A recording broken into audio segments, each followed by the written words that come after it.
ঢাকা বিশ্ববিদ্যালয়ের second time ভর্তি পরীক্ষার সুযোগ পাওয়ার জন্য আমরা মনে করি এই যুক্তিটি যথেষ্ট যৌক্তিক, যা হচ্ছে আমাদেরকে ঢাকা বিশ্ববিদ্যালয়ে ভিসি স্যার এবং প্রক্টর, সহকারী প্রক্টর, অন্যান্য টিচাররাও বলেছেন।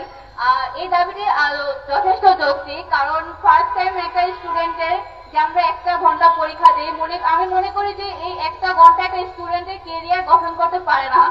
আর একটা ভালো ভার্সিটি হচ্ছে আমাদেরকে একটা ভালো কমিউনিটিতে, যেটা হচ্ছে আমাদের সকলের স্বপ্ন। ঢাকা বিশ্ববিদ্যালয় আমাদের সবার আবেগের জায়গা, তাই আমরা চাই যে হচ্ছে আমরা এখানে দ্বিতীয়বার পরে আমরা আমাদের সাফল্যে পৌঁছাতে। আসসালামু আলাইকুম ওয়া রাহমাতুল্লাহ। দাবি দ্বিতীয়বার ভর্তি পরীক্ষার চালুর লক্ষ্যে আমরা দীর্ঘদিন ধরে কাজ করে আসছিলাম। আমাদের এই দাবি দ্বিতীয়বার ভর্তি পরীক্ষা গত 14-15 সেশন সালে বন্ধ করে দেয়। এর কোনো যৌক্তিক কারণ ছিল না, তাদের কাছে কোনো স্ট্রং রিজন ছিল না।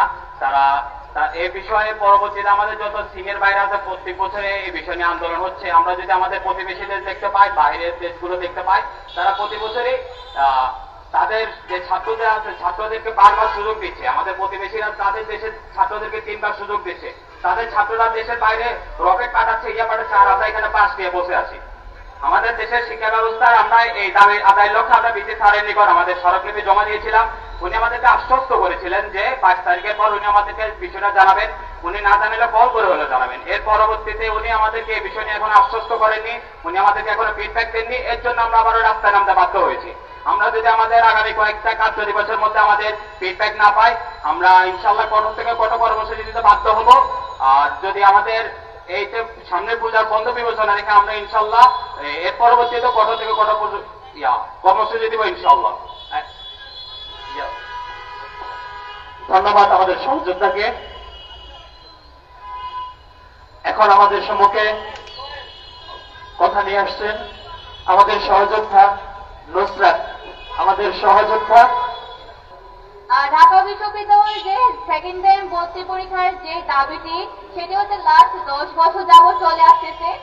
লাস্ট 10 বছর হয়তো এটা সফল হতে পারেনি, কারণ হচ্ছে ফ্যাসিবাদী সরকার এবং অন্যান্য যে রাজনৈতিক বিষয়। আমরা মনে করি যে এখন সেটা সম্ভব হবে, কারণ এখন স্বৈরাচার সরকারের পতন ঘটছে, নতুন সরকারের দেশে আগমন ঘটেছে। ঢাকা বিশ্ববিদ্যালয়ের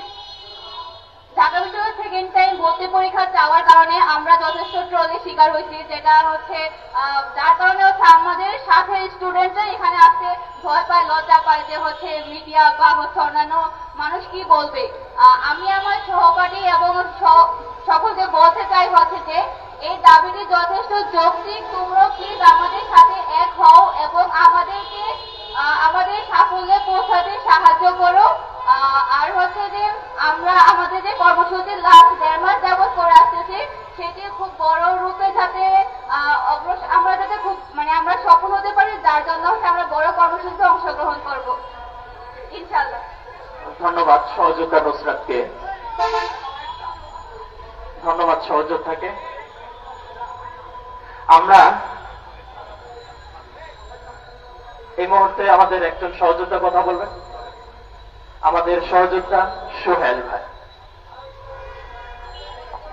প্রিয় সংগ্রামী যোদ্ধারা, সকলকে স্বাধীন বাংলাদেশে এবং স্বাধীন একটা পরিবেশে এই মুহূর্তে দাঁড়িয়ে আছেন সকলকে স্বাধীন দেশে সকলকে শুভেচ্ছা। প্রিয় সংগ্রামী যোদ্ধারা, আমাদের আজকের এই সেকেন্ড টাইমের যে দাবি আমরা দীর্ঘ 2 মাস যাবৎ চালিয়ে যাচ্ছি, কিন্তু দুঃখের বিষয় আমরা বারংবার ভিসি স্যারের সাথে দেখা করার পরেও কোন ধরনের আশ্বস্ত বাণী পাইনি।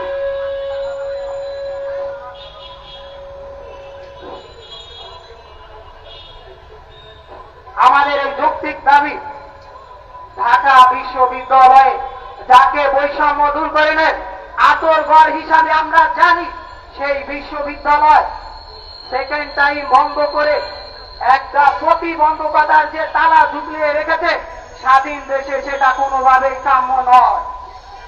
আমাদের এই যৌক্তিক দাবি, আমরা চাচ্ছি দাবির যে প্রতিবন্ধকতার তালা ঝুলিয়ে রেখেছে সেইটা দূরীকরণে স্বাধীন বাংলাদেশের যে মেধাবীরা যে দেশটাকে চালাবে তাদের হাতকে শক্তিশালী করতে আমাদের দ্বিতীয়বারের সুযোগ দেওয়া হোক।